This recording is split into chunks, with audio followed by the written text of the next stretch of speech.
রামমোহন রায় যদি আজকে না থাকতো, আমার মা বা আপনার মা যদি মারা যেত, সেই চিতায় ঝলসে পুড়ে আমার বাবা বা আপনার বাবাকে মৃত্যু বরণ করতে হতো। সতীদাহ প্রথা রোধ করেছিল একজন বাঙালি।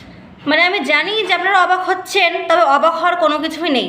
মানে আমাদের পশ্চিমবঙ্গের শিক্ষা ব্যবস্থা যেমন তেমনই তো মানে আমাদের পশ্চিমবঙ্গের নেতারা হবে, তাই না? মানে তাদের শিক্ষাগত যোগ্যতা তো মানে এতটুকুই হওয়ারই কথা। তো আমি জানি না যে রাজা রামমোহন রায় যদি আজকে বেঁচে থাকতেন, তাহলে উনি অভিষেক ব্যানার্জির এই বক্তব্য শোনার পরে ঠিক ওনাকে কী বলতেন বা ওনার সঙ্গে কী করতেন। তো আমি শুধুমাত্র একটা কথাই বলবো, যে এই যে আপনি অভিষেক বাবু আপনি বলেছিলেন যে বিজেপির নেতা মন্ত্রীরা, বিজেপির লোকেরা নাকি পাতাখোর গাঁজাখোর। তা আপনি কি খেয়ে এই বক্তব্যটা দিচ্ছেন মশাই?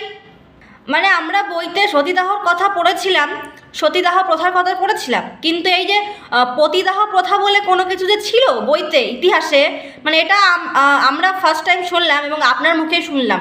যদিও আপনাদের মুখে আমরা নিত্য নতুন বহুত কিছু শুনি, এই যেমন আপনার পিসিমণি আমাদের মাননীয় মুখ্যমন্ত্রী মমতা বন্দ্যোপাধ্যায়, তিনিও যেমন নতুন নতুন ইতিহাস আমাদের সামনে তুলে ধরেন, তেমনি আপনি এই যে আজকে তুলে ধরলেন যে পতিদাহ প্রথা নামেও কিছু ছিল এবং সেটা রাজা রামমোহন রায় রোধ করেছিলেন।